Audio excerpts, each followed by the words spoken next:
Satu sopir harus bayar ke dia 50.000 satu truk. Tiap bulan dia duduk begini bisa kegaji 40 sampai 50 juta cuman jualan karcis.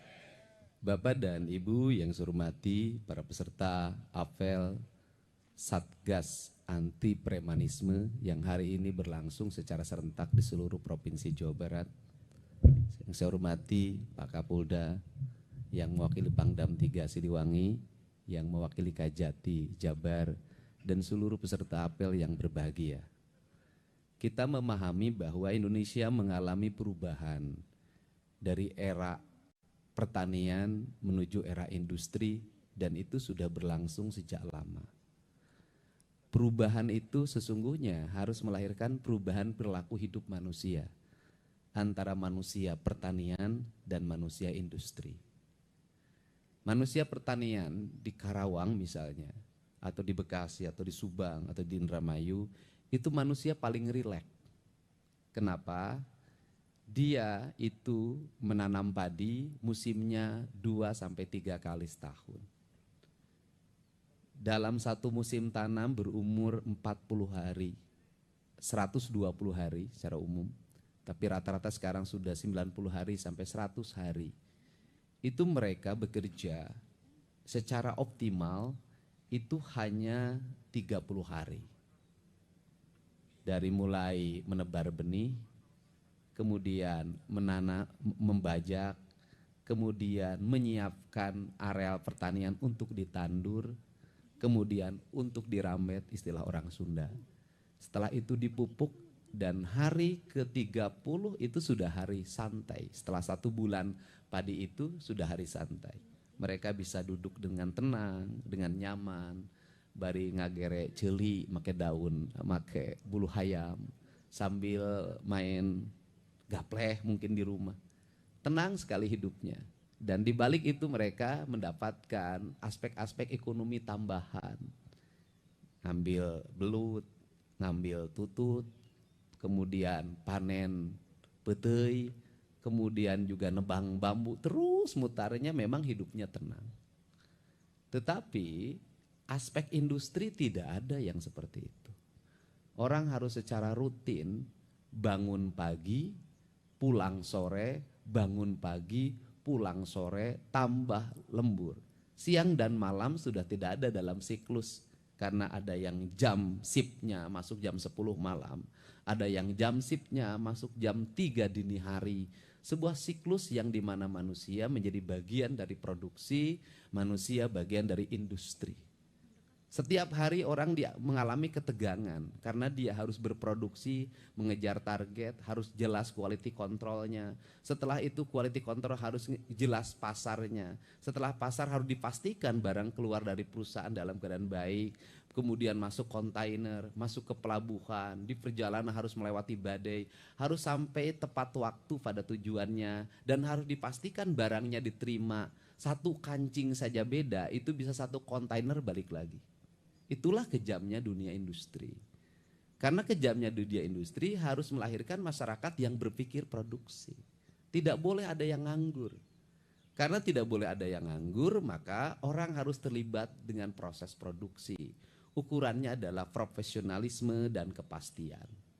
Nah, dalam siklus seperti ini, banyak di antara kita, di lingkungan kita, itu belum masuk dalam siklus itu. Gaya hidupnya masih pola pertanian, kemudian pola agraris, lingkungannya sudah industri. Akhirnya apa yang terjadi adalah tersisih dalam proses produksi, tidak bisa masuk menjadi kelas menengah industri karena pendidikannya tidak terpenuhi, tidak masuk dalam kelas menengah industri karena tidak punya ikatan emosi dengan kalangan manajer di industri itu. Akhirnya mereka tersisih di lingkungannya. Karena tersisih di lingkungannya, gaya hidup sudah berubah. Mereka harus punya mobil, mereka harus punya motor, mereka harus makan dengan baik. Nah, maka kita seringkali di antara kita mengkonsolidir diri untuk menjadi kelas baru. Karena kelas baru, maka yang digunakan adalah logika kekuatan, bukan kekuatan logika. Jadi kalau industri adalah yang digunakan adalah kekuatan logika. Nah, Kalau yang kalah dalam industri, maka yang digunakan logika kekuatan. Yang satu-satunya cara untuk bagaimana membangun bergain dengan industri adalah dengan membangun logika kekuatan. Nah, orang industri itu saya paham, dia pengen tenang, pengen nyaman, tidak mau terganggu. Maka dia sangat kompromi terhadap hal yang seperti ini. Daripada riweuh, ya sudah diakomodir. Karena daripada riweuh diakomodir, makin lama makin membesar, dan akhirnya menjadi kekuatan yang besar. Ketika kekuatan yang besar, maka dunia industri mendapat tawaran baru. Di tempat saya, tanahnya lebih murah, pajaknya lebih rendah, di tempat saya lebih nyaman, jaminannya lebih nyaman. Maka orang industri mulai berpikir lagi kalkulasi ekonomi. Daripada di tempat ini riweuh, sudah pajaknya tinggi, di luar pajak ada pajak-pajak lagi yang itu diatur dalam berbagai aturan yang sebenarnya bertentangan dengan undang-undang, maka orang industri pergi dan lari. Kalau orang industri sudah pergi lari ke tempat lain, maka di daerah tersebut tanahnya sudah tidak subur, jumlah orang sudah sangat banyak, kontrakan tidak ada yang laku, pedagang sudah tidak laku, maka terjadi kebangkrutan lingkungan. Saya tuh ngalamin dari orang-orang kaya di kalangan industri, saya sampai bungkusin beras 5 kiloan tiap hari saya kirimin. Untuk apa? Untuk mereka tidak jangan sampai tidak makan, mereka harus makan. Ini yang terjadi.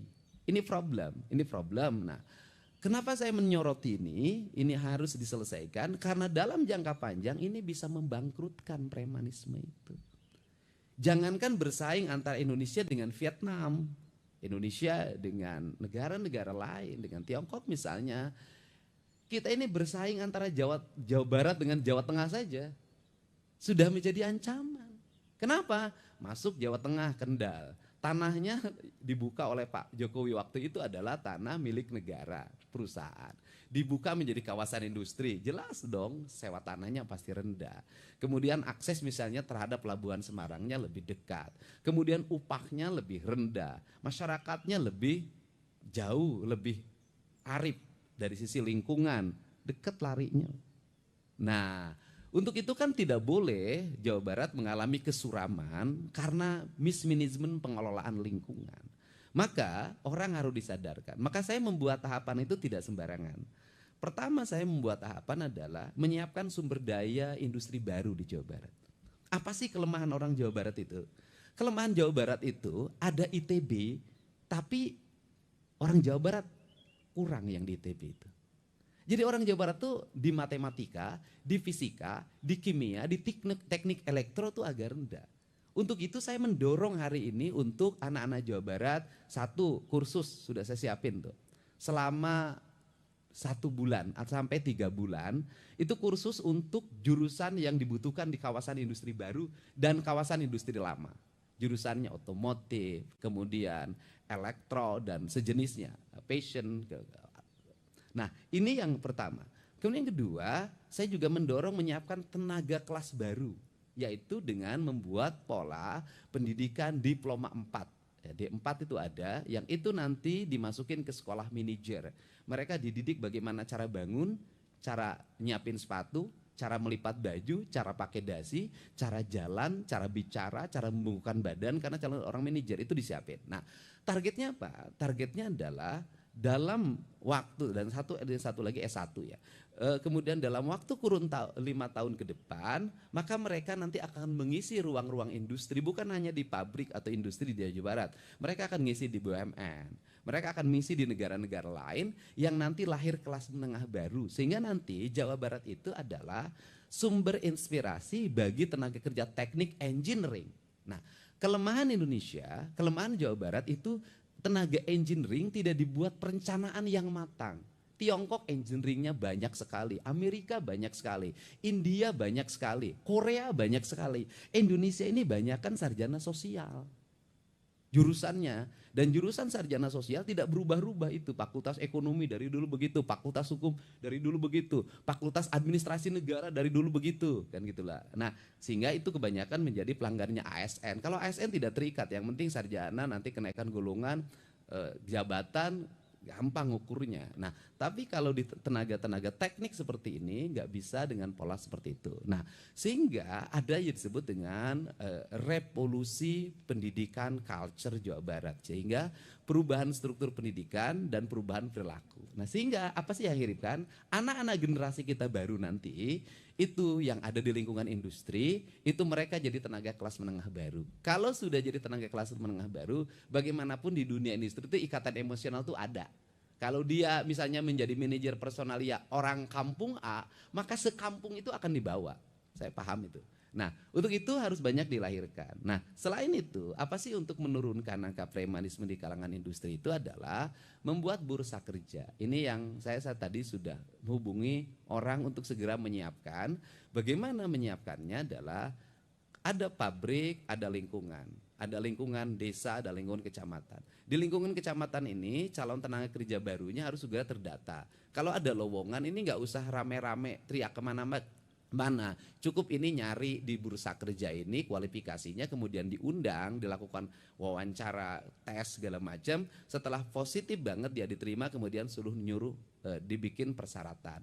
Kalau terus-terusan dibuka lowongan kerja melahirkan antrian ribuan, pasti menimbulkan percaloan, pasti menimbulkan berbagai problem dan asumsi bahwa angkatan kerja di Jawa Barat itu sangat tinggi dan tidak tertampung. Nah, pola inilah yang akan dibuat hari ini adalah, yaitu satu, gerakan pemikiran saya adalah mempermudah akses investasi. Ini saya buktikan kemarin, misalnya BYD di Subang. Itu karena Patimban itu masih lama prosesnya, dia butuh jalan.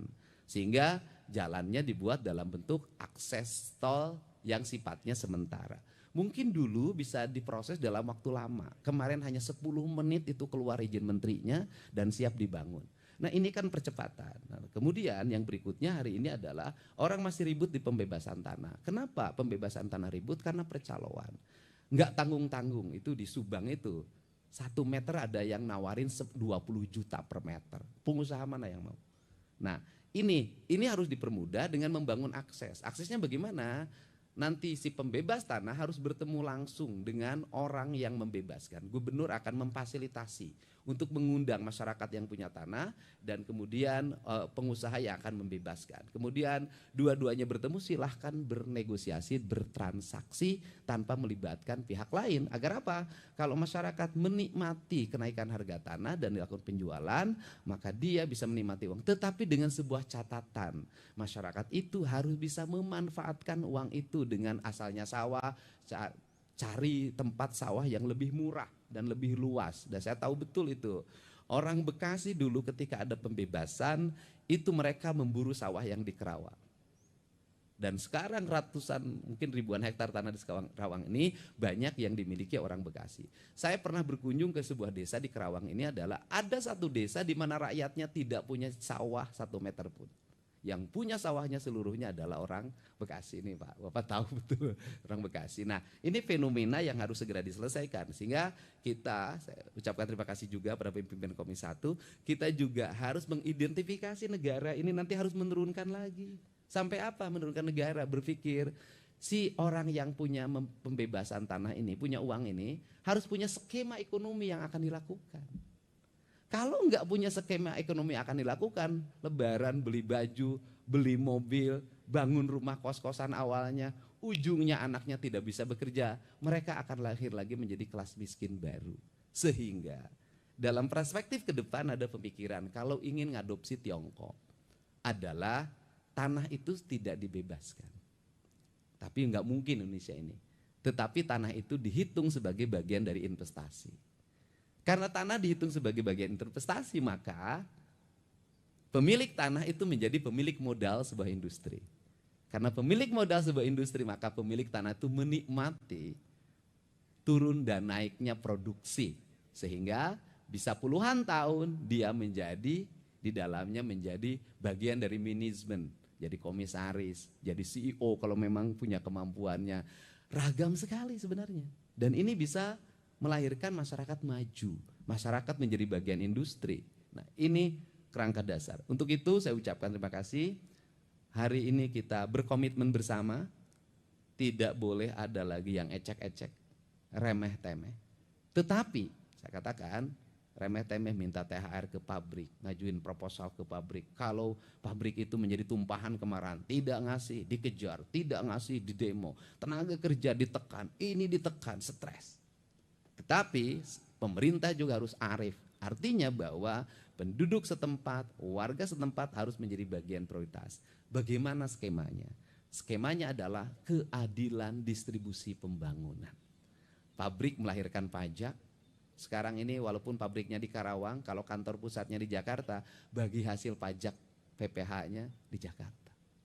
Saya lagi mengupayakan agar coba seluruh perusahaan-perusahaan yang berdomisili di Jawa Barat itu NPWP-nya Jawa Barat deh. Setelah itu mobil yang beredar di lingkungan pabrik ini, mobil bus segala macam truk, semuanya Jakarta. Jalannya tidak diinjak, tidak kebagian polusi, tidak kebagian kecelakaan lalu lintas. Tapi Jakarta menikmati dana bagi hasil pajak kendaraan bermotor dengan jumlah besar dalam setiap tahun. Kan ini harus segera diluruskan. Nah, apa skemanya? Skemanya adalah Pak Pimpinan Komisi 1, masyarakat sekitar industri nanti setelah ini nanti saya mulai bulan Juni akan merumuskan, itu menjadi prioritas dasar pembangunan tahap pertama. Jadi, kalau ada pabrik di sini, pastikan sekolahnya berkelas nasional internasional. Kalau ada pabrik di sini, dipastikan tidak ada rumah rakyat miskin. Kalau ada pabrik di sini, dipastikan masyarakat menikmati sumber air bersih dengan baik. Kalau ada sekolah di sini, maka seluruh rakyatnya harus bisa sekolah S1. Kalau ada pabrik di sini, maka lingkungan masyarakatnya dipastikan tidak ada kekurangan gizi, tidak kekurangan protein, dan dipastikan rakyatnya tidak nganggur. Itu skemanya. Dan ini nggak bisa juga kita nekan premanisme, tetapi sisi lain kita tidak bisa memberikan solusi untuk agar tidak lahir premanisme. Karena cara kerja saya adalah cara kerja selalu mencari akar masalah. Misalnya kalau saya tuh ke Pak Kapolda, kenapa di Garut macet? Saya tidak sibuk ketika nanti macet, tapi apa penyebabnya? Supir angkot, ojek, tukang beca, kusir ando. Bagaimana kalau diliburkan? Harus ada duit. Ya kita cari dong duitnya. Kenapa? Ngeluarkan uang 1 miliar untuk membebaskan kemacetan. Jauh lebih murah dibandingkan menimbulkan kemacetan, kemarahan, kebencian, opini. Karena ingat, di era sekarang ini, kalau lancar, opini akan dikatakan mudik menurun. Ekonomi lagi lemah. Kalau macet, pemerintah tuh bisa ngurus mudik-mudik aja. Nggak ada benernya. Untuk itu diperlukan siapa yang harus menjadi influencer kita untuk membangun opini? Rakyat yang berkomentar. Kenapa? Kalau ngandarin buzzer, ngandarin elit dalam membangun opini, elit itu kepentingannya. Kalau kepentingannya terakomodir, maka yang buruk pun dianggap baik. Tapi kalau kepentingannya tidak terakomodir, yang baik pun dianggap buruk. Maka demokrasi yang terbuka, siapa yang harus memberikan opini? Rakyat. Dari mana rakyat memberikan opini hari ini? Mereka sudah punya kanal media sosial, mereka bisa beropini, mereka bisa nagih, mereka bisa bercerita. Kalau rakyat sudah bercerita, elit nggak akan berdaya. Ini strategi komunikasi. Nah itu, misalnya hari ini Pak Kapolda, Pak Kajati, saya mikirin puncak macet. Di mana macetnya? Tuh Pasar Cipanas. Berapa jumlah angkotnya? Sekitar 700, ya udah beresin. Liburin. Tambah lagi mana? Bogor. Berapa titik? Kata Pak Kapolda, 3 titik. Berapa kurang lebih? Sekitar 800 atau 900. Ya kita beresin. Liburkan mereka. Jangan hanya kita yang suka libur. Mereka juga harus libur. Bernikmati bersama keluarganya di rumah. Uangnya ada. Mereka akan ngomong, poi iya mah urang tepre teu kudu narik. Alhamdulillah setahun boga saminggu, boga 14 poe. Teu narik tapi duit boga. Mereka akan ngomong, benernya pemerintah teh bagir. Itu akan jadi opini yang ikhlas. Dan itu akan jadi doa. Nah ini yang akan dibuat kerangka kerja ini. Dan sehingga siklusnya nanti kita berjalan. Dan pembelajaran yang tahun sekarang itu akan menjadi pembelajaran untuk tahun depan. Sehingga penyusunan anggaran tahun depan harus memperhitungkan apa yang terjadi pada tahun ini. Sehingga siklus pemerintah itu makin sempurna perjalanannya. Untuk itu saya ucapkan terima kasih. Semoga kita semua mendapat perlindungan Allah Subhanahu wa Ta'ala. Dan hari ini juga saya mengucapkan terima kasih pada seluruh jajaran Polda Jabar, Polda Metro Jaya, Kodam 3 Siliwangi, Kodam Jaya, Kejaksaan Tinggi Jawa Barat dan para Kajari semuanya, para Kasipidsus, Kasipidum yang sudah bekerja dengan baik. Tiap malam saya selalu mendapat laporan karena Pak Kapolda izin saya berakses langsung dengan para Kasatserse. Laporan tentang iyo ditangkap, iyo ditangkap, iyo ditangkap. Tepira satu sopir harus bayar ke dia 50.000 satu truk. Tiap bulan dia duduk begini bisa kegaji 40 sampai 50 juta cuman jualan karcis.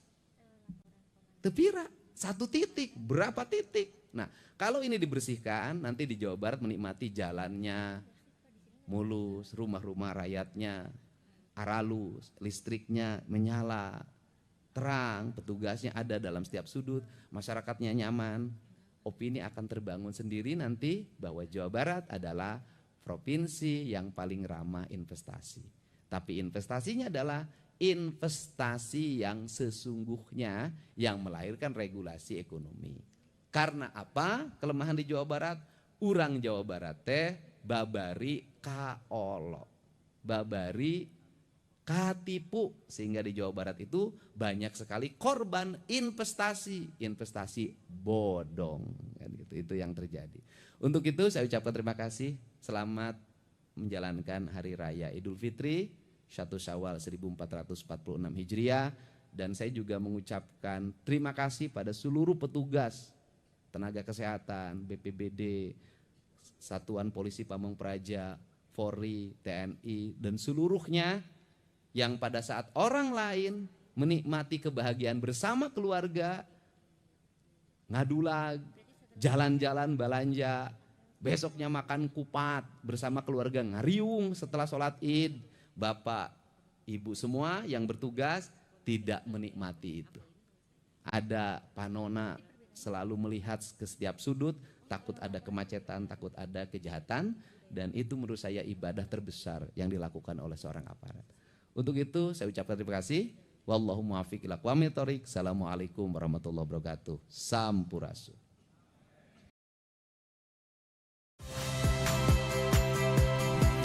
Saya Yasir Neneama. Saksikan program-program Kompas TV melalui siaran digital, pay TV, dan media streaming lainnya.